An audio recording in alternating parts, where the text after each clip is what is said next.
نحمده ونصلي على رسوله الكريم أما بعد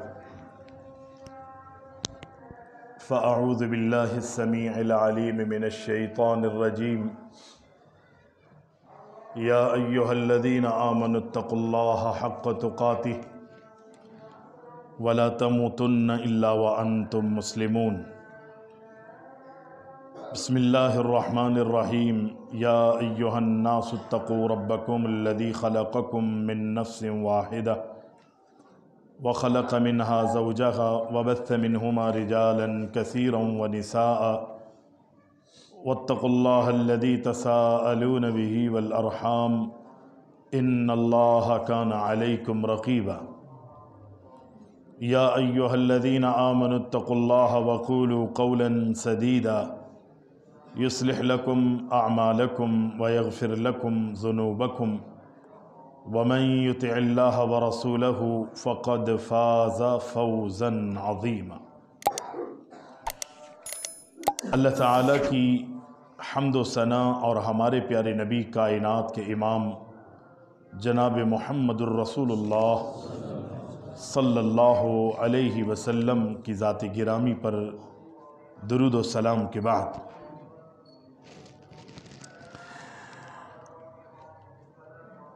پہلے تو آپ حضرات سے بڑی معذرت چاہوں گا۔ کراچی سے 10:30 بجے ٹرین کا ٹائم تھا اور وہ رات صبح بلکہ 3 بجے وہاں سے روانہ ہوئی۔ بڑی امید تھی کہ انشاءاللہ جمعے کے وقت سے قبل خطبے سے قبل پہنچ جائیں گے، لیکن اللہ کا امر یہاں حاضر ہونے میں بہت تاخیر ہوئی۔ آپ حضرات جمعے کا خطبہ بھی سن چکے ہیں، نماز بھی پڑھ چکے ہیں۔ اللہ تعالیٰ سے دعا ہے کہ اللہ رب العزت دینی حوالے سے جو بھی ہماری کاوشیں ہیں اللہ ان کو شرف قبولیت عطا فرما دے۔ قرآن مجید کی جو آیات آپ کے سامنے تلاوت کی ہیں، پیارے محبوب علیہ السلام ان آیات کو اپنے وعظ اور اپنی نصیحتوں کے موقع پر بلکہ نکاح کے موقع پر بھی اللہ کے محبوب علیہ السلام ان تینوں مقامات کی تلاوت فرمایا کرتے تھے۔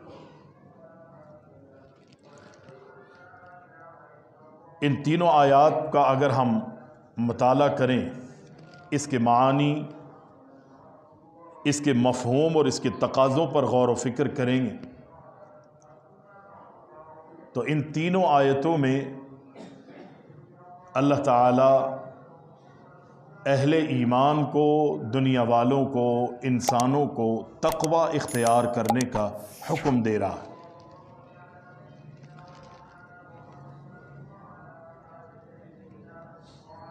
یعنی تقوی کو یوں سمجھ لیجئے اور اس طرح سمجھیے جس طرح صحابہ اکرام نے سمجھا تھا۔ عمر فاروق رضی اللہ تعالی عنہ نے کسی صحابی سے، ابی بن کعب سے پوچھا کہ آپ تقوی کو کس طرح لیتے ہیں، اس کا مفہوم کیا ہے؟ تو سادہ لوگ تھے، صحابی رسول نے تقوی کی یہ وضاحت فرمائی کہ ایک خاردار رستہ ہے، کانٹے دار رستہ ہے، انتہائی تنگ رستہ ہے۔ کوئی شخص اس اپنے آپ کو اس خاردار، کانٹے دار اور انتہائی تنگ راستے سے اگر گزارنا چاہے تو وہ یقینی اپنے جسم کو اور اپنے کپڑوں کو سمیٹے گا اور اپنے آپ کو اس مختصر سے راستے سے نکالے گا۔ جسم کو سمیٹے گا، کپڑوں کو سمیٹے گا، اس کی وجہ کہ کہیں وہ کانٹے وہ جھاڑیاں اس کے جسم کو زخمی نہ کر دیں، اس کے کپڑوں کو پھاڑ نہ دیں، حتی الامکان اس کی کوشش ہوگی کہ میں خیر اور عافیت کے ساتھ اس مختصر سے راستے سے گزر جاؤں۔ تقوی کو سمجھانے کے لیے انہوں نے ایک مثال دی ہے، جس طرح انسان دنیا میں ایک مختصر خاردار اور کانٹے دار جھاڑیوں والے راستے سے اپنے آپ کو، اپنے کپڑوں کو، اپنے جسم کو بچاتے ہوئے اس راستے سے گزرتا ہے، عبور کرتا ہے اس راستے کو، تو اسی طرح انسان کی زندگی کا جو سفر ہے، جب تک انسان اپنی زندگی کے سفر میں اپنے آپ کو گناہوں سے، اللہ کی نافرمانیوں سے اور اللہ کی بغاوتوں پر مشتمل جتنے بھی کام ہیں، انسان اپنے آپ کو گناہوں سے اگر نہیں بچائے گا، وہ دنیا کے اندر متقی کہلوانے کا حق نہیں رکھتا۔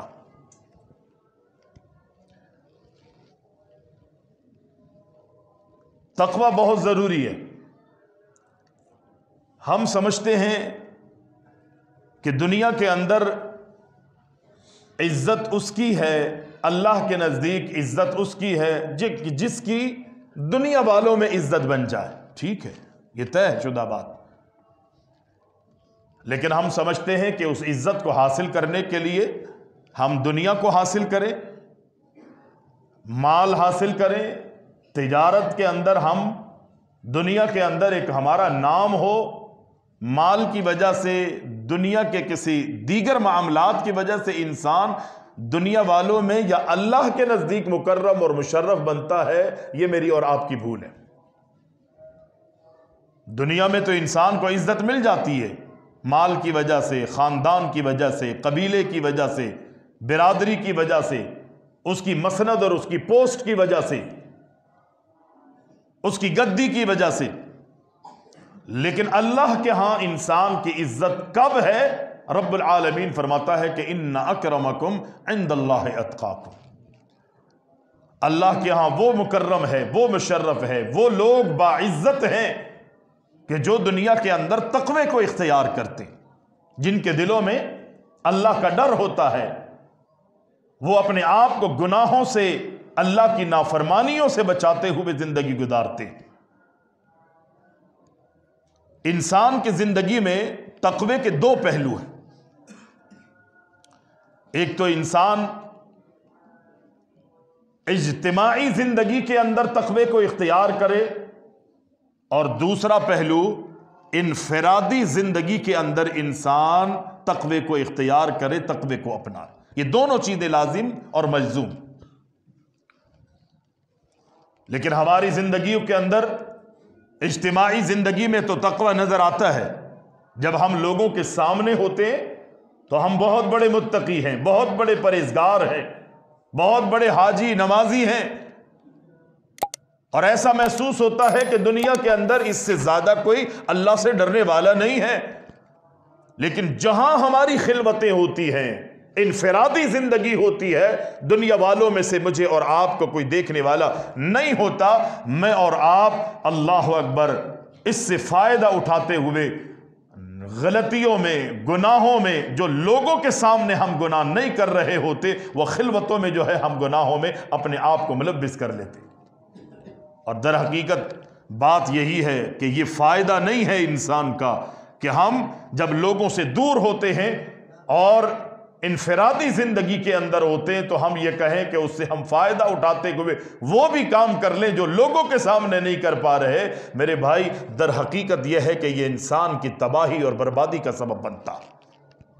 صحابی رسول نے پوچھا تھا پیارے پیغمبر علیہ السلام سے، سوال کیا کہ اللہ کے نبی، میں سفر پہ جا رہا ہوں، مجھے نصیحت فرما دیجئے، سفر کے اصول اور قانون بتا دیجئے، کچھ قواعد و ضوابط پہ روشنی ڈال دیجئے، میں سفر پہ جا رہا ہوں، زاد راہ میرے پاس ہے، مال میرے پاس ہے، کھانے پینے کی اشیاء اس صحابی کے پاس موجود ہے، ہر طرح سے وہ تیار ہے سفر کرنے کے لیے، تمام کے تمام اسباب جو ہے اس کے پاس مہیا ہے، لیکن اس کے باوجود اللہ کے پیارے محبوب علیہ السلام کی خدمت میں آتا ہے اور کہتے ہیں اللہ کے رسول، میں سفر پہ جانا چاہتا ہوں، مجھے سفر کے اصول اور قانون بتا دیجیے۔ ضابطوں سے آگاہ کر دیجیے۔ پیارے پیغمبر علیہ السلام نے فرمایا میرے صحابی سفر پہ جانا چاہتے ہو، تمہاری سفر کے اندر اگر کوئی چڑھائی آ جائے، بلندیاں آ جائیں، کسی ٹیلوں پر تمہیں چڑھنا پڑے، پہاڑیوں پر، اللہ اکبر، عبور کرنے کے لیے، پہاڑیوں کو عبور کرنے کے لیے، پہاڑیوں کی بلندیوں پر اگر تمہیں چڑھنا پڑے، چڑھتے ہوئے تمہاری زبان پر یہ جملہ ہونا چاہیے، اللہ اکبر اللہ اکبر اللہ اکبر۔ تم بلندی پر جا رہے ہو، تم یوں کہو کہ اللہ سب سے بڑا ہے، اللہ سب سے بڑا۔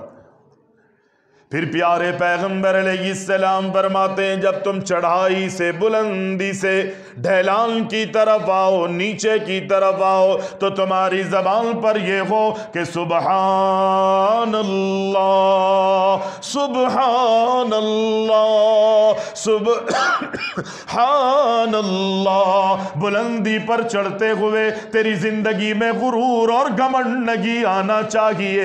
بلندیوں پر تو سفر کر رہا ہے، تیری زبان پر یہ ہو کہ اللہ تو سب سے بڑا ہے، تو سب سے بلند و بالا ہے۔ اب تو بلندی سے اللہ اکبر نیچے کی طرف، تنزلی کی طرف آ رہا ہے، تو اپنی زبان پر یہ جملے لا، سبحان اللہ۔ بے عیب ذات اگر کسی کی ہے تو اللہ وہ تیری ذات ہے۔ ہم عروج پر، بلندیوں پر جانے کے بعد بھی تنزلی پر آ رہے ہیں، اللہ تجھ کو عروج ہی عروج ہے، تنزلی سے تو پاک ہے۔ ہم بے عیب ہیں، یہ نبی علیہ السلام نے مجھے اور آپ کو تعلیم دی ہے۔ میں اور آپ اپنے گھروں میں بھی اس نسخے کو استعمال کریں گے۔ میں جب بلندی کی طرف چڑھوں، کسی سیڑھی پر یا اوپر جاتے ہوئے کسی اسٹیپ پر جو ہے میں نے اور آپ نے قدم رکھنا ہے، اللہ اکبر کہتے ہوئے میں اپنے قدم کو سیڑھی پر رکھتا جاؤں اور بلندی پر چڑھتا جاؤں، اور اللہ مجھے میری منزل پہ، میری مسکن پر پہنچا دے گا، میرے آشیانے پر پہنچا دیتا ہے۔ اللہ اکبر۔ نبی علیہ السلام فرماتے ہیں جب بلندی سے، ڈھلان کی طرف تو آئے، سیڑھیوں سے نیچے اتر، تو ہر قدم پر تیری زبان پر سبحان اللہ کے لفظ ہونے چاہیے۔ بڑے فضائل نبی علیہ السلام نے اللہ اکبر کے بھی بیان فرمائے، سبحان اللہ کے بھی بیان فرمائے، ایک الگ موضوع ہے۔ لیکن پیارے پیغمبر علیہ السلام اس صحابی سے کہتے ہیں میرے صحابی بلندیوں پر چڑھتے ہوئے تو نے اللہ اکبر کہنا ہے، جب بلندی سے نیچے کی طرف آئے تو نے سبحان اللہ کہتے ہوئے نیچے کی طرف اترنا ہے۔ اور سفر میں اس بات کا بھی تو نے خیال رکھنا ہے کہ سفر میں تو نے اللہ سے ڈرتے ہوئے زندگی گزارنی ہے۔ مسافر ہے، تجھے تیرے گھر میں، تیرے علاقے میں ہر ایک جانتا تھا، تو اللہ اکبر لوگوں کو جانتا تھا، لوگ تجھے جانتے تھے، لیکن جہاں تو سفر کر کے جا رہا ہے تو لوگوں کو نہیں جانتا، لوگ تجھے نہیں جانتے۔ اپنے علاقے میں اگر تو اچھے کام کرے گا یہ تیری کامیابی کا سبب بنتے جائیں گے۔ اپنے علاقے میں اگر کوئی گناہ کرے گا، کوئی جرم کرے گا، کسی غلطی کا ارتکاب کرے گا، تیرے جاننے والے تجھے دیکھ کر تجھے تھو تھو اور لعنت ملامت کریں گے، چونکہ وہ تجھے جانتے ہیں۔ لیکن جن علاقوں میں تو سفر کر کے جا رہا ہے کوئی جان پہچان والا نہیں ہے، اے میرے صحابی سفر کے اصولوں میں سے اہم ترین اصول ایک یہ ہے کہ تو اپنے سفر میں اللہ سے ڈرتے ہوئے تو نے زندگی گزارنی ہے۔ وہاں اگر تو گناہ کرے گا تجھے کوئی بھی دیکھنے والا نہیں، لیکن تیری ان سفر کے اللہ اکبر راستوں میں، ان منزلوں اور ان مسافتوں میں، ان خلوتوں میں، اگرچہ دنیا والوں میں تجھے کوئی نہیں جانتا لیکن اللہ تو تجھے جانتا ہے۔ دنیا والوں کی تجھ پر، تیرے جاننے والوں کی نظر نہیں ہے، لیکن اللہ اکبر، اللہ آسمانوں سے تیرے ہر قدم کو، اللہ اکبر، تیرے ایک ایک لمحے کو رب العالمین جانتا ہے، تیری ایک ایک چیز سے رب العالمین واقف ہے۔ پیارے پیغمبر علیہ السلام فرماتے دیکھو سفر میں بھی تمہارے دلوں میں اگر تقوی ہوگا تو تمہارا سفر وہ کامیابیوں والا سفر ہے، اگر سفر میں تقوی نہیں ہے تو وہ سفر بھی تمہاری بربادی کا سبب بن سکتا ہے۔ پیارے پیغمبر علیہ السلام لوگوں کو قرآن کی آیات پڑھ پڑھ کے سناتے ہیں، لوگوں کو تقوی اختیار کرنے کا حکم دیتے ہیں۔ آج جو کچھ کرو گے، یا ایھا الذین آمنوا اتقوا اللہ ولتنظر نفس ما قدمت لغد واتقوا اللہ، 2 مرتبہ رب العالمین نے یہاں تقوی کا حکم دیا اس ایک ہی آیت کے اندر۔ جو کچھ آج دنیا میں تم کرو گے نا، کل تم اسے دیکھو گے، جو کچھ آج بو گے وہی تم نے کل قیامت کے دن تم نے کاٹنا ہے۔ فرمایا یا ایھا الذین آمنوا اتقوا اللہ ولتنظر نفس ما قدمت لغد واتقوا اللہ، اے دنیا والو، اے ایمان کا دعویٰ کرنے والو، اللہ سے ڈرتے ہوئے زندگیاں تمہاری گزرنی چاہیے۔ آج جو کچھ کرو گے کل تمہارے سامنے آ جائے گا، تمہاری تنہائیاں بھی کل قیامت کے دن، تمہاری اجتماعی زندگی میں جو کچھ تم نے کیا ہے، انفرادی زندگیوں میں جو کچھ تم نے کیا ہے، وہ سب کا سب تمہارے سامنے آ جائے گا۔ حضرت لقمان اپنے بیٹے کو نصیحت کرتے ہوئے فرماتے ہیں بیٹا اچھائیوں کو اپنا لینا، گناہوں کو اپنے آپ سے دور کر لینا۔ اگر کسی بڑی چٹان کے پیچھے تم نے چھپ کر کسی پتھر کے نیچے اپنے آپ کو چھپا کے بھی تم نے کوئی گناہ کیا ہے، کل اس پتھر اور چٹانوں کے پیچھے ہوئے گناہ کیے ہوئے گناہ بھی اللہ کی عدالت میں پیش کیے جائیں گے، ذرہ برابر بھی گناہ تمہارا نہیں چھپے گا۔ فَمَن يَعْمَلْ مِثْقَالَ ذَرَّةٍ خَيْرًا يَرَهُ وَمَن يَعْمَلْ مِثْقَالَ ذَرَّةٍ شَرًّا يَرَهُ، ذرے برابر بھی اگر تم نے کوئی نیکی کی ہے یا ذرہ برابر کوئی گناہ کیا ہے، کل قیامت کے دن اللہ اکبر تمہارے سامنے رب العالمین اپنی عدالت میں لے کر آئے گا، پوچھے گا مجھ سے اور آپ سے۔ میں اور آپ اپنے آپ کو مومن کہلواتے ہیں، مسلم کہلواتے ہیں، اپنے آپ کو متقی اور پرہیزگار کہلواتے ہیں۔ پیارے پیغمبر علیہ السلام کا فرمان ہے، اللہ کے رسول صلی اللہ علیہ وسلم کی حدیث ہے کہ میں اپنی امت میں ایسے لوگوں کو جانتا ہوں کہ جن کو قیامت کے دن اللہ کی عدالت میں پیش کیا جائے گا، قیامت کے دن اللہ کی عدالت میں پیش کیا جائے گا، اور قیامت کے دن جب ان کو اللہ کی عدالت میں پیش کیا جائے گا تو وہ اس حالت میں پیش کیے جائیں گے کہ تہامہ پہاڑوں کے مانند ان کے اعمال، یوں سمجھ لیجئے کہ پہاڑیوں کی چوٹیوں کو جو ہے ان کے اچھے اعمال جو ہے وہ چھو رہے ہوں گے، اتنے اچھے اعمال لے کر آئے۔ مکہ کی پہاڑیوں کے برابر ان کے اعمال ہوں گے، اور ان کے اعمال کا اتنا ڈھیر اللہ اکبر لگا ہوا ہوگا کہ مکہ کی بلند و بالا پہاڑیوں کی چوٹیوں کو جو ہے وہ چھو رہے ہوں گے۔ اتنے زبردست ان کے اعمال، اتنے اچھے اعمال ہوں گے، اللہ اکبر، اتنا زبردست کردار ان کا ہوگا۔ لیکن پیارے پیغمبر علیہ السلام فرماتے وہ مکہ کی پہاڑیاں، تہامہ پہاڑیوں کی چوٹیوں کو جو اعمال چھو رہے ہوں گے، قیامت کے دن اللہ تعالیٰ ان کو ہبا منظورہ کر دے گا، ضائع کر دے گا، اڑا دے گا، ان کی نیکیوں کو رب العالمین جو ہے وہ برباد کر دے گا۔ پیارے پیغمبر علیہ السلام کے صحابی اللہ کے رسول علیہ السلام فرماتے، صحابہ کہتے ہیں اللہ کے رسول ان لوگوں کے بارے میں ہمیں بتائیے نا کہ وہ کون لوگ ہوں گے۔ کون لوگ ہوں گے کہ جن کے اعمال کو رب العالمین اس طرح برباد کر دے گا؟ پیارے پیغمبر علیہ السلام نے فرمایا اے میرے صحابہ، وہ تمہارے بھائیوں میں سے ہوں گے، اللہ اکبر، وہ تمہارے جنسوں میں سے تمہارے جیسے ہوں گے، اور ان کے کردار کے، ان کے رویوں اور ان کی عبادات کی جہاں تک بات ہے، جس طرح تم رات کی تاریکیوں میں اپنے نرم گرم بستروں کو چھوڑ کر اللہ کی عبادت کرتے ہو، اسی طرح وہ بھی عبادتیں کرتے ہوں گے۔ اللہ اکبر۔ لیکن پیارے پیغمبر علیہ السلام نے فرمایا یہ ساری خوبیاں ان میں موجود ہوں گی، لیکن خامی ان میں یہ ہوگی، یہ خامی جب وہ لوگوں کے درمیان ہوں گے تو اپنے آپ کو گناہوں سے بچائیں گے، لیکن جہاں ان کو خلوت ملے گی، تنہائی ملے گی، وہ تنہائی سے غلط فائدہ اٹھاتے ہوئے اپنے آپ کو گناہ میں ملبس کر لیں گے۔ ان کا یہ جرم اتنا خطرناک ہوگا کہ اللہ تعالیٰ پہاڑوں کے مانند اگر ان کے اعمال ہیں، اللہ ان کے ان تمام کے تمام اعمال کو برباد کر دے گا۔ وہ اجتماعی زندگی میں نیک ہیں، آج میں اور آپ سب کی یہی کیفیت ہے۔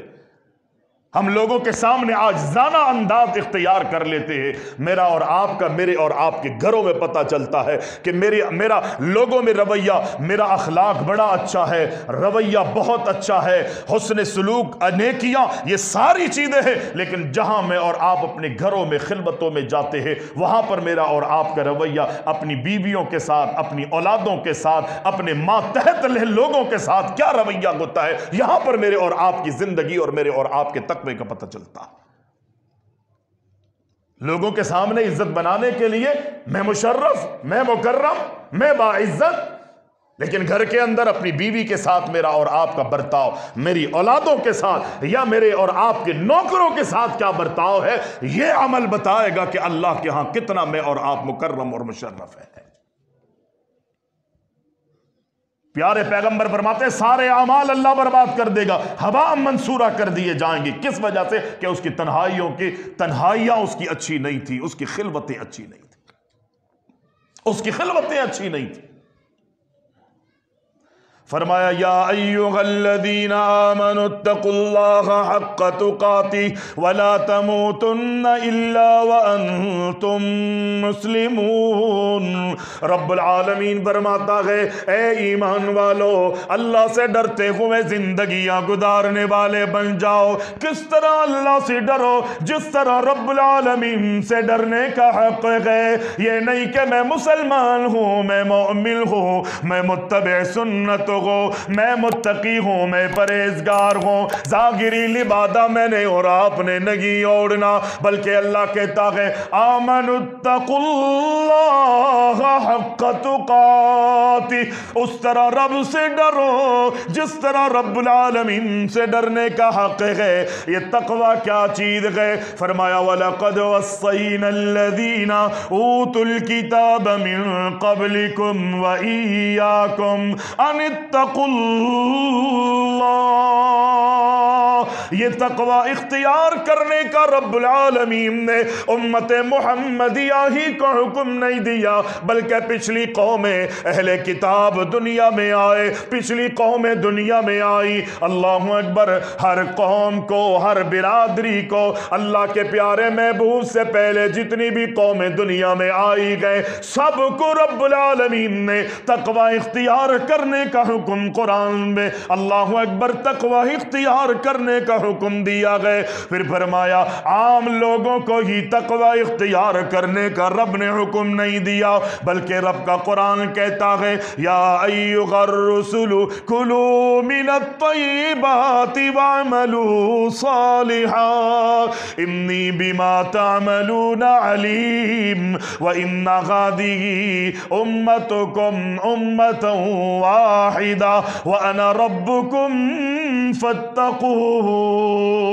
جتنے بھی انبیاء اور رسول دنیا میں آئے گئے، جتنے بھی پیغمبر اللہ اکبر دنیا میں آئے گئے، رب العالمین نے سارے نبیوں کو اور سارے رسولوں کو آسمانوں سے یہ حکم کیا کلو من الطیبات۔ اے میرے پیارے پیارے رسولوں، تم دنیا میں اپنی زندگیوں میں بھوک کو مٹانے کے لیے کھاؤ گے، پیوگے، لیکن میں اللہ تمہیں حکم دیتا ہوں تمہارے منہ میں جانے والا لقمہ، تمہارے منہ میں جانے والے مشروبات جو ہے وہ حلال پر مشتمل ہوں، وہ حلال ہوں، وہ حرام نہیں ہونے چاہیے۔ وَعَمَلُوا صَالِحًا، اللہ یہ کن کو حکم دے رہا ہے؟ یہ اللہ اپنے رسولوں کو حکم دے رہا ہے تمہاری زندگیاں عمل صالح میں گزرنی چاہیے۔ انی بما تعملون علیم، اس لیے تم عقل حلال کو اپناؤ، اس لیے عمل صالح والی زندگی تم نے گزارنی ہے۔ جو تم دنیا میں اپنی زندگیوں میں کرتے ہو میں اللہ اسے بخوبی جانتا ہوں۔ رب کہتا ہے میں جانتا ہوں میرے رسولو، دنیا کے اندر تم نے طیبات کو اپنانا ہے، حرام سے گریز کرنا ہے، عمل صالح کرنا ہے، نیکیوں پر مشتمل اعمال رسولو تم نے کرنے ہیں، اور جو گناہوں پر مشتمل اعمال ہے، میری ناراضگی، میری بغاوتوں پر مشتمل، میں ان کاموں سے تمہیں منع کرتا ہوں۔ یہ کس کو حکم دے رہا ہے اللہ؟ یہ نبیوں کو حکم دے رہا ہے۔ اور یاد رکھے اسی آیتوں کے اندر اللہ نبیوں کو کہتا ہے وَإِنَّ هَذِهِ أُمَّتُكُمْ أُمَّةً وَاحِدًا وَأَنَا رَبُّكُمْ فَاتَّقُونَ۔ رب العالمین فرماتا ہے میں تمہارا رب ہوں اور میں حکم دیتا ہوں کہ فَاتَّقُون، اے میرے نبیوں تم اللہ سے، مجھ سے ڈرتے ہوئے زندگی گزارنا۔ نبیوں کو آرڈر دے رہا ہے۔ جب نبیوں کو رب العالمین تقوی اختیار کرنے کا حکم دے رہا ہے تو میں اور آپ کس کھیت کی مولی ہیں؟ میں اور آپ کیا حیثیت رکھتے ہیں؟ کیا نبی اللہ سے ڈرتے نہیں ہوں گے؟ کیا نبیوں کے دلوں میں اللہ کا ڈر، خوف خدا نہیں تھا کہ اللہ کو یہ کہنا پڑا نبیوں سے کہ مجھ سے ڈرتے ہوئے زندگی گزارو؟ اللہ تو انتخاب ہی ان لوگوں کا کرتا ہے کہ جن کے دل صاف ہوتے ہیں، جو شفاف ہوتے ہیں۔ رب العالمین دنیا کے اندر اللہ اکبر انتخاب کرتے ہوئے پیارے پیغمبر علیہ السلام فرماتے ہیں اللہ نے دنیا میں سارے ابن آدم کے دل میں جھانکا، نظر ڈالی، ان تمام دلوں میں بہترین دل اگر رب العالمین نے کسی کا پایا ہے تو وہ مجھ محمد کا دل پایا ہے صلی اللہ علیہ وسلم۔ میرا رب العزت نے دل پایا اور مجھے اللہ نے اپنی نبوت اور رسالت کے لیے منتخب کر لیا، میرا چناؤ کر لیا، میرا انتخاب رب العزت نے کر لیا۔ ہر دور میں رب العالمین اللہ اکبر اسی طرح نبیوں کا انتخاب کرتا تھا جو لوگوں میں اللہ اکبر متقی، پرہیزگار، اور یہ دی ہوئی رب ہی کی سعادت ہے۔ رب سعادتوں سے نوازتا تھا، پھر ان کو مقام اور رفعت اور مرتبت اللہ دن بدن ان کو عطا فرماتا رہتا تھا۔ انبیاء کی ذات میں، ان کی صفات میں، ان کے اللہ اکبر اجتماعی زندگیوں میں، ان کی تنہائیوں کے اندر شک کرنا بھی ایسا ہے کہ انسان اپنے آپ کو جہنم کے اندر دھکیل رہا ہے، اپنے آپ کو جہنمی بنا چکا ہے، لیکن رب العالمین کہتا ہے یا ایھا الرسل کلوا من الطیبات، اے نبیو میں تمہیں طیبات کا حکم دیتا ہوں، واعملوا صالحا، عمل صالح کا تمہیں حکم دیتا ہوں، وانا ربکم فاتقون، میں تمہارا رب ہوں اور میں تمہیں آسمانوں سے یہ آرڈر کرتا ہوں کہ تم متقی بن کے زندگی گزارنا۔ انبیاء وہاں اہل کتاب کو حکم دیا، پچھلی آیت میں پچھلی قوموں کو اللہ نے حکم دیا تقوی اختیار کرنے کا، یہاں پر اللہ سارے نبیوں کے بارے میں بتاتا ہے میں نے ہر نبی کو تقوی اختیار کرنے کا حکم دیا ہے۔ اگر ہم آگے پڑھتے ہیں تو رب العالمین فرماتا ہے یا ایھا النبی اتق اللہ ولا تطع الکافرین والمنافقین۔ اللہ اکبر، اے میرے نبی، اے محبوب، اے میرے لاڈلے، اے میرے پیغمبر، اتق اللہ، اے محمد علیہ السلام میں آپ کو حکم کرتا ہوں کہ مجھ سے ڈرتے ہوئے زندگی گزاریے گا۔ قرآن میں اللہ کہہ رہا ہے، پچھلی قوموں کو حکم دیا، پچھلے نبیوں کو حکم دیا، میرے نبی محمد علیہ السلام کو حکم دیا۔ قرآن پڑھ کے اگر ہم دیکھیں تو رب العالمین نے اپنے نبی کو ہی حکم نہیں دیا بلکہ اللہ اکبر، رب العالمین فرماتا ہے واتقین اللہ ان اللہ کان علی کل شیء شہیدا۔ نبی کو، ہمارے پیارے نبی کو رب العالمین نے تقوی اختیار کرنے کا حکم دیا جب نبیوں کی شادیاں نبی میرے اور آپ کے نبی کی شادی ہوئی، اللہ نے عورتوں کو اللہ کے نبی کے ازدواجی زندگی میں منسلک فرما دیا۔ رب العالمین نے نبی محمد علیہ السلام کی بیویوں کو بھی حکم دیا واتقین اللہ، نبی کی بیویوں کو بھی چاہیے وہ اللہ سے ڈرتے ہوئے زندگیاں گزارے۔ پھر نبی کی بیویوں کے تقوی کی ضمانت رب العزت نے اپنے قرآن میں دی کہ نبی کی بیویاں بھی اللہ سے ڈرتے ہوئے زندگیاں گزارے۔ اللہ آسمانوں سے نبی کی بیویوں کو حکم دے رہا ہے۔ اب کوئی کہے کہ جی نبی کی بیویاں جو ہے وہ اللہ سے نہیں ڈرتی تھی، اللہ اپنی بد زبانی اور غلط سلط جملے ان کے بارے میں کہے، تو میرے بھائی کیا مقصد ہے؟ اگر اللہ نے نبی کی بیویوں کو تقوی اختیار کرنے کا، اللہ سے ڈرنے کا حکم دیا، تو اس کا معنی یہ قطعی یہ نہیں ہے کہ وہ پہلے اللہ سے نہیں ڈرتی تھی۔ اگر نبی کی بیویوں کے بارے میں یہ لیا جائے گا تو پھر نبیوں کے بارے میں آپ کیا کہیں گے؟ یہ گستاخی نبی کی بیویوں کی نہیں ہے بلکہ یہ نبیوں تک بات پہنچ جائے گی، پھر اللہ تک یہ معاملہ پہنچے گا۔ اللہ نے تقوی اختیار کرنے کا حکم دیا ہے نبی کی بیویوں کو بھی اور پھر اہل ایمان کو۔ آمنوا اتقوا اللہ حق تقاتی، اے ایمان والو اللہ سے ڈرتے ہوئے زندگی گزارو، اس طرح اللہ سے ڈرو جس طرح اللہ سے ڈرنے کا حق ہے۔ آمنوا اتقوا اللہ ولتنظر یا ایھا الذین آمنوا اتقوا اللہ ولتنظر نفس ما قدمت لغد واتقوا اللہ، جو کچھ آج بوگے، جو بھی زمین کے اندر اللہ اکبر چھپاؤ گے، کل تمہارے سامنے آ جاتا ہے وہ دنیا کے اندر۔ آج دنیا میں جو بھی عمل کرو گے کل تمہارے سامنے اس کا رزلٹ آ جائے گا۔ آج محنت کر لو، اچھے اعمال کا رزلٹ اچھا ہے، اور بدعمالیوں میں شکار رہنے والوں کے بدعمالیوں کی وجہ سے ان کا رزلٹ جو ہے وہ برا ہوتا ہے۔ پیارے پیغمبر علیہ السلام کے صحابی ہے، اللہ کے رسول صلی اللہ علیہ وسلم کی خدمت میں بیٹھے ہوئے ہیں، وہ کہتے ہیں کہ پیارے پیغمبر علیہ السلام نے ایک موقع پر حضرت ارباز رضی اللہ تعالی عنہ فرماتے ہیں کہ اللہ کے نبی علیہ السلام نے ایک مرتبہ ہمیں نماز پڑھائی،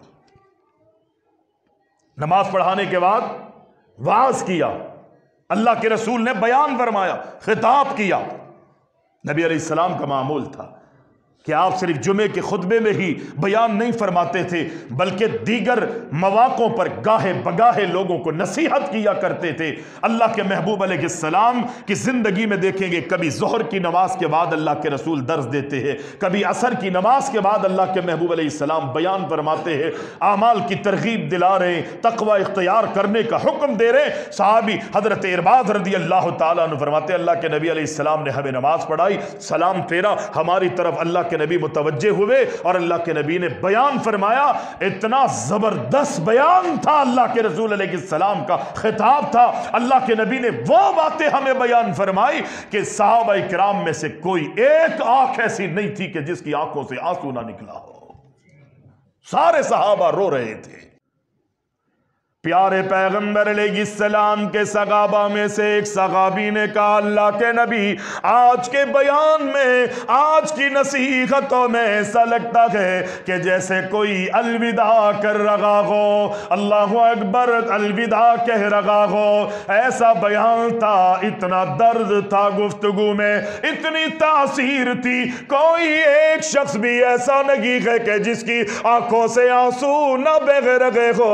اللہ کے نبی ایسا لگتا ہے آج کے بیان سے کہ جیسے الوداع کہنے والے کہ آپ، اے اللہ کے نبی کائنات کے امام، میں یہ بات آپ سے کہنا چاہتا ہوں کہ اللہ کے رسول کوئی ایسی بات ہمیں بتلا دیجئے، کوئی ایسی بات ہمیں بتا دیجئے، کوئی ایسی ذمہ داری ہمیں سونپ دیجئے کہ ہم اس ذمہ داری پر پورے اترے، دنیا اور آخرت میں ہمیں کامیابیوں سے ہمکنار کر دیا جائے۔ پیارے پیغمبر علیہ السلام نے اس صحابی کے کہنے پر آگے فرمایا بیان ہو چکا ہے، وعد ہو چکا ہے، نصیحتیں ہو چکی ہے۔ صحابی کہتا ہے کہ الوداعی ہمیں خطاب لگ رہا ہے، اللہ کے نبی ہمیں کوئی ایسی ذمہ داری سونپ دیجیے جو ہماری کامیابی کا سبب بن جائے۔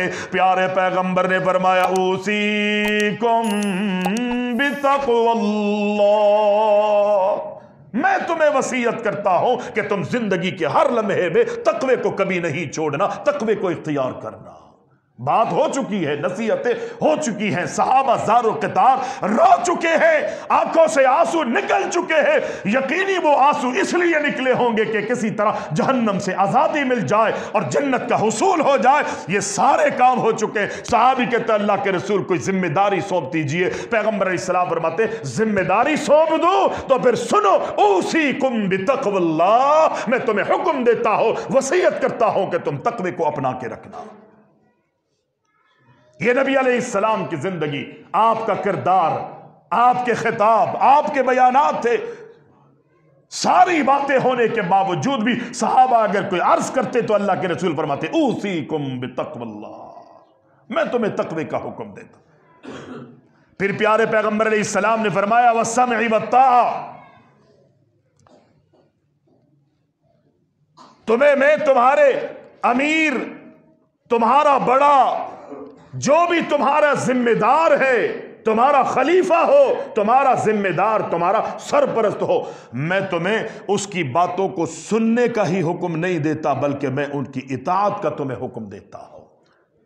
اس کا مفہوم بڑا علماء نے نکال کہ اللہ کے رسول کی زندگی میں اللہ کے رسول کی باتوں کو سن کر پیارے پیغمبر کے مطابق عملی زندگی گزارنی ہے۔ اور پھر اللہ کے رسول فرماتے ہیں اگر میری بات کوئی تمہارا امیر، تمہارا خلیفہ، تمہارا سرپرست کسی کو بنا دیا جائے، تم نے اس کی اطاعت میں زندگی گزارنی ہے، اگرچہ وہ حبشی غلام ہی تمہارا سرپرست کیوں نہ بنا دیا گیا۔ شکل و صورت کا، رنگ کا، برادری کا کوئی اللہ کے رسول علیہ السلام نے یہاں پر ذکر نہیں کیا۔ تمہارا جو سرپرست ہے، امیر ہے، اس کی اطاعت میں تم نے زندگی گزارنی ہے اور خندہ پیشانی سے اس کے ساتھ جو ہے وہ تم نے پیش آنا۔ یہ نبی نے نصیحت فرمائی۔ ایک موقع پر اللہ کے رسول علیہ السلام کہ صحابی کہتے ہیں کائنات کے امام علیہ السلام فرماتے ہیں کہ نبی علیہ السلام نے ایک موقع پر فرمایا اے میرے صحابہ، ایک صحابی کا نام لیا، ابو ذر تھے یا ابو درداء تھے، نام لیا پیغمبر علیہ السلام نے اس صحابی کو، اور اللہ کے رسول صلی اللہ علیہ وسلم نے فرمایا اے میرے صحابی، جو بات میں تمہیں کہنا چاہتا ہوں نا، اس بات کو تم نے غور سے سننا ہے۔ صحابی کہنے لگا جی اللہ کے رسول حکم کیجیے۔ وہ صحابی کہتے ہیں میں اللہ کے رسول کے مزید قریب ہو گیا، میرے کان اللہ کے رسول کی طرف لگا دیے، میری نگاہیں کائنات کے امام اس صحابی کی نگاہیں جو ہے اللہ کے رسول کے چہرے کو تک رہی ہوں گی کہ اللہ کے رسول جو بات کہنا چاہتے ہیں، کیونکہ اللہ کے رسول نے فرمایا جو بات میں تمہیں کہنا چاہتا ہوں تم اسے اپنے پلو میں بٹھا لو۔ مقصد یہ کہ اس بات پر تم نے عمل کرنا ہے، عمل کرنا ہے۔ صحابی اللہ کے رسول کی طرف قریب ہو گیا، لیکن وہ صحابی کہتے ہیں اللہ کے نبی علیہ السلام نے بس اتنا کہا کہ میری بات کو غور سے سنو اور اس پر کان دھرو اور اس پر تم نے عمل بھی کرنا ہے۔ پیارے پیغمبر نے بس اتنا فرمایا اور اللہ کے رسول دیگر معاملات میں مشغول ہو گئے، مصروف ہو۔ دن گزر گیا، اگلا دن آیا، پیارے پیغمبر نے پھر مجھے دیکھا، آپ نے مجھے آواز دی، میرا نام لیا اور کہا میرے صحابی میں جو بات کہنا چاہتا ہوں اسے غور سے سنو، اسے اپنے پلو میں بٹھا لو، گرا باندھ لو۔ مقصد یہ کہ اس بات پر تم نے عملی زندگی گزارنی ہے۔ وہ صحابی کہتے گئے پہلے دن اللہ کے رسول نے کل جو مجھے آواز دی تھی، اللہ کے رسول آگے بات مجھے کہہ نہ سکے، آج مجھے اللہ کے رسول نے پھر آواز دی ہے اور وہی جملے فرمائے گئے۔ وہ کہتے گئے میں بغور اللہ کے نبی کی بات کو سننے کے لیے متوجہ ہو گیا، لیکن اللہ کے رسول نے دوسرے دن بھی مجھے کچھ نہیں فرمایا۔ اللہ کے محبوب دیگر کاموں میں مصروف ہو گئے۔ تیسرے دن اللہ کے رسول نے مجھے دیکھا اور یہ کہا میرے صحابی میں تمہیں کہنا چاہتا ہوں کچھ غور سے سنو۔ وہ کہتے آج تیسرا دن ہے، یقینی طور پر آج اللہ کے رسول مجھے کچھ نصیحتیں کریں گے، کچھ باتیں بتائیں گے، کچھ اصولوں سے آگاہی دیں گے۔ تیسرے دن بھی اللہ کے نبی نے کچھ نہیں فرمایا۔ چوتھے چوتھے دن پھر آواز دی، ایسا کی ہوا کچھ آگے نہیں فرمایا۔ پانچویں دن بھی اللہ کے رسول نے میرا نام لے کے مجھے آواز دی، کچھ آگے نہیں فرمایا۔ چھٹا دن آ گیا، اللہ کے نبی نے آواز دی لیکن آگے اللہ کے نبی نے کچھ نہیں فرمایا۔ ساتواں دن آ جاتا ہے، اللہ کے نبی فرماتے ہیں میرے صحابی میں تمہیں کچھ کہنا چاہتا ہوں، اس بات پر غور کرنا ہے۔ اللہ کے نبی کا صحابی اللہ اکبر مزید قریب ہو گئے۔ پیارے پیغمبر نے ساتویں دن فرمایا اوصی کا بتقوی اللہ۔ پہلے دن نہیں کہا، دوسرے دن نہیں فرمایا، تیسرے دن اعلان نہیں کیا، نہ چوتھے دن نہ پانچویں چھٹے ساتویں دن اللہ کے نبی نے فرمایا اوصی کا بتقوی اللہ۔ اہمیت کو جتلانے کے لیے، اس بات کو مزید واضح کرنے کے لیے پیغمبر نے یہ انداز اپنایا ہے۔ اگرچہ مخاطب اللہ کے رسول نے صحابی کو کیا تھا لیکن پیغام پوری امت کو دیا۔ پیغام جو ہے وہ پوری امت کے لیے ہے۔ اے میرے صحابی تم جہاں بھی ہو اوصی کا بتقوی اللہ، میں تمہیں تقوی کا حکم دیتا ہوں۔ یہ پیارے پیغمبر علیہ السلام نے اس صحابی کو ہی نصیحت نہیں کی بلکہ پیارے پیغمبر علیہ السلام نے تمام پوری امت کے لیے یہ نصیحت فرمائی۔ صحابہ اکرام نے تقوی کو اختیار کیا، ان کی جلوتیں بھی ان کی خلوتیں بھی۔ پیارے پیغمبر علیہ السلام کے زمانے میں ایک واقعہ سنا کے بات کو ختم کرتا ہو۔ پیارے پیغمبر علیہ السلام نے جب ہجرت کر کے آپ مدینہ منورہ میں تشریف لے آئے تو اللہ کے رسول صلی اللہ علیہ وسلم کے کچھ صحابہ اللہ کے محبوب کے ساتھ مدینہ آ جاتے ہیں، کچھ وہاں پر رہ گئے، لوگوں کی قید میں ہیں، لوگوں کی غلامی میں ہے، کچھ قبائلی سلسلے ہیں، کچھ خاندانی معاملات ہیں۔ لوگوں نے ان لوگوں کو کہ جو مسلمان تھے، غیر مسلموں نے، کفار مکہ نے ان صحابہ کرام کو اپنی قید میں لے لیا، زنجیروں سے جکڑ دیا، ان کو سلاخوں کے پیچھے ڈال دیا، زنجیروں سے رسیوں سے باندھ دیتے ہیں، بھوکا اور پیاسا ان کو رکھا جاتا ہے اور ان کو یہی کہا جاتا ہے کہ جس دین کو تم نے تسلیم کیا ہے اس دین سے منحرف ہو جاؤ وگرنہ ہم تمہیں اذیتیں دیتے دیتے قتل کر دیں گے، مار دیں گے، ختم کر دیں گے، تمہاری موت جو ہے وہ واقع ہو جائے۔ صحابہ اذیتیں برداشت کر رہے، تکلیفیں جھیل رہے۔ پیارے پیغمبر علیہ السلام کو خبر ملتی ہے کہ میرے ماننے والے، اللہ کے ماننے والے، اللہ اکبر، دین پر عمل پیرا ہونے والوں کو سلاخوں کے پیچھے قید کر دیا گیا ہے، کمروں میں بند کر دیا گیا ہے، رسیوں سے جکڑ دیا گیا ہے۔ بھوک اور پیاس کی وجہ سے، دیگر مصائب کی وجہ سے ان کی پریشانیاں بڑھ رہی ہے۔ یہاں پر پیارے پیغمبر علیہ السلام کا ایک صحابی ہے جو نیا اسلام قبول کیا ہے، ابو مرصد رضی اللہ تعالیٰ عنہ کو۔ پیارے پیغمبر علیہ السلام کے صحابی ہے حضرت مرصد رضی اللہ تعالیٰ عنہ کو۔ وہ اللہ کے نبی کی خدمت میں پہنچتے ہیں، اللہ کے نبی فرماتے ہیں اے میرے صحابی میں تمہاری یہ ذمہ داری لگاتا ہوں کہ مکہ میں جو لوگوں کی قید میں ہمارے مسلمان اور مومنین ہیں ان کی قید سے انہیں چھڑا کے تم نے ہماری خدمت میں پیش کرنا ہے۔ وہ صحابی کہتے ہیں جی اللہ کے رسول جیسا حکم آپ کریں گے۔ وہ اللہ کے نبی کے حکم پر اس سرزمین پر چلے جاتے ہیں۔ رات کی تاریکی ہے، چاند نکلا ہوا ہے، یہ چھپتے چھپاتے ہوئے مشن میں کامیابی کے حصول کے لیے کوششیں کر رہے ہیں۔ کوشش ہے ان کا سایہ اللہ اکبر زمین پر پڑتا ہے، بدنام زمانہ عناق نامی عورت سائے سے پہچان جاتی ہے تو یہ تو وہی ہے جو میرا آشنا تھا۔ آواز لگاتی ہے اے مرصد، اے ابو مرصد، تمہارا نام یہ ہے۔ ابو مرصد کہتے ہیں پھنس گیا، پریشانی اللہ اکبر ایسا لگتا ہے مجھے گھیر لے گی، سامنے آتی ہے اور وہ کہتی ہے میں بڑی مدت سے تجھے تلاش کر رہی تھی، میں تجھے تلاش کر رہی تھی، آج بڑے وقت کے بعد تیرا میرا ملاب ہوا گئے، آج ملاقات ہوئی ہے، اور وہ دعوت گناہ صحابی رسول کو دیتی ہے، آؤ میرے ساتھ مل کر گناہ کرو، زنا کرو۔ لیکن اللہ اکبر یہ صحابی مسلمان ہو چکے گئے، وہ کہتے ہیں میں نے اللہ کے نبی پر کلمہ پڑھ لیا ہے، میں اللہ پر اس کے نبی پر ایمان لے آیا ہوں، ان اللہ قد حرم الزنا، اللہ رسول کی تعلیم یہ ہے کہ اللہ نے ہم مومنین پر زنا کو حرام کر دیا ہے، ہم پر اللہ نے زنا کو حرام کر دیا، میں تیرے ساتھ گناہ نہیں کر سکتا، یہ جرم ہے، اللہ کی ناراضگی ہے، اور ناراضگی ایسی ہے کہ جو رب کی بغاوت پر مشتمل ہے۔ اللہ نے ہم مومنین پر زنا کو حرام کر دیا ہے۔ وہ اناق کہتی ہے تیرے میرے تعلقات تھے، آج تو سب اللہ اکبر ملیا میٹ کر رہا ہے، تو مسلمان ہو گیا ہے۔ ہماری قیدوں میں کتنے مسلمان ایسے ہیں کہ جو اللہ اکبر اپنی زندگی کے آخری سانس لے رہے ہیں۔ وہ کہتی ہے میں لوگوں کو بتا کے تجھے گرفتار کروا دوں گی، میں شور مچاؤں گی، میں لوگوں کو بتاؤں گی کہ یہاں پر۔ وہ کہتے ہیں اللہ کی قسم تو شور مچا، تو لوگوں کو آگاہ کر دے، لوگوں کو میرے یہاں پر آنے کے بارے میں بتا دے۔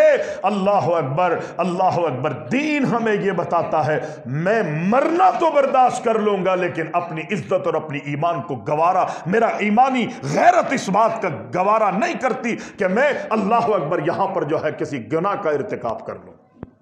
میں گناہ نہیں کر سکتا۔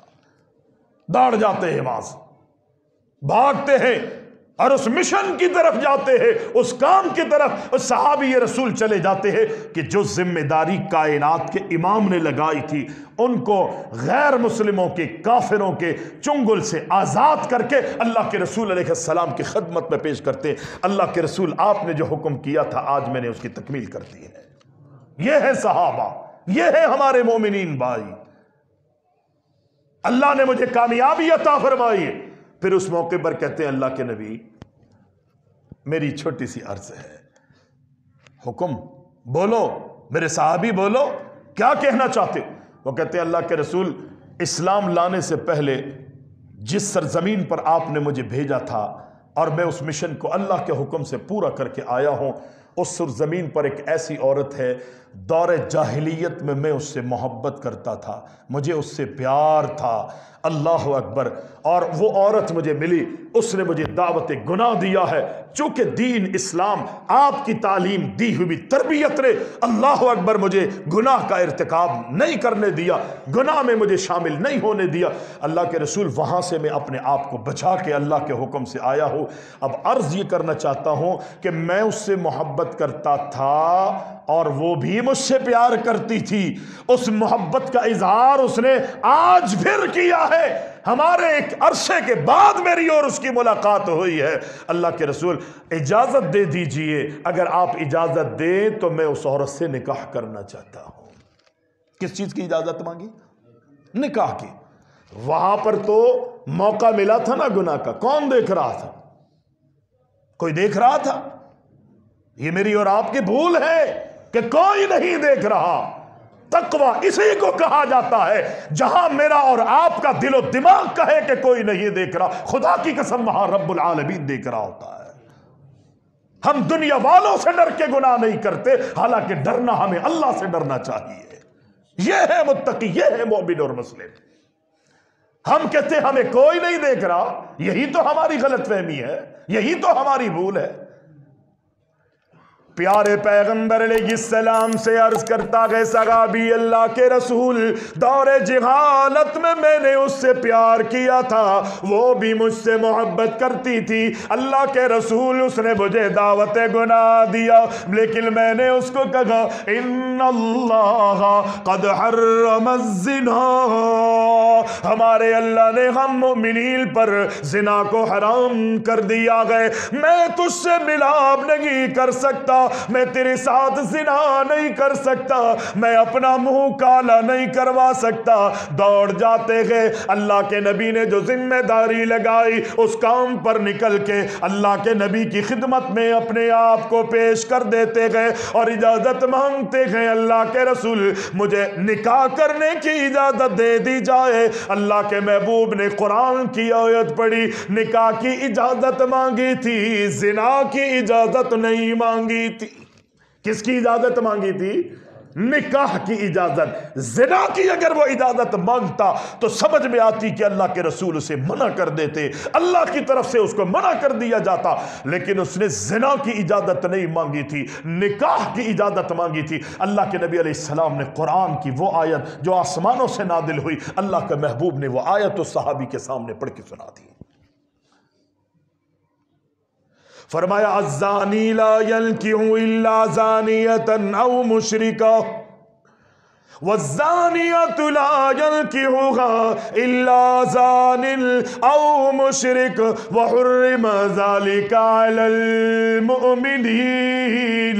اللہ کے نبی علیہ السلام نے قرآن کی آیت اس صحابی کو سنائی، اے میرے صحابی، جو زانی مرد گئے، بدکار مرد گئے، سیاکار مرد گئے، جن کی زندگیوں میں ان کی زندگیاں اپنے منہ کو کالا کرتے ہوئے گزری گئے، اللہ اکبر، ان کے لیے زانیہ عورتیں ہی اچھی لگتی ہے، ان پر جچتی ہے۔ زنا کرنے والے مرد اور زنا کرنے والی عورتیں، ان کا ملاپ آپس میں اچھا لگتا ہے۔ مشرک مرد، مشرکہ عورتیں، ان کا ملاپ آپس میں اچھا لگتا ہے، لیکن وَحُرِّمَ ذَلِكَ عَلَى الْمُؤْمِنِينَ۔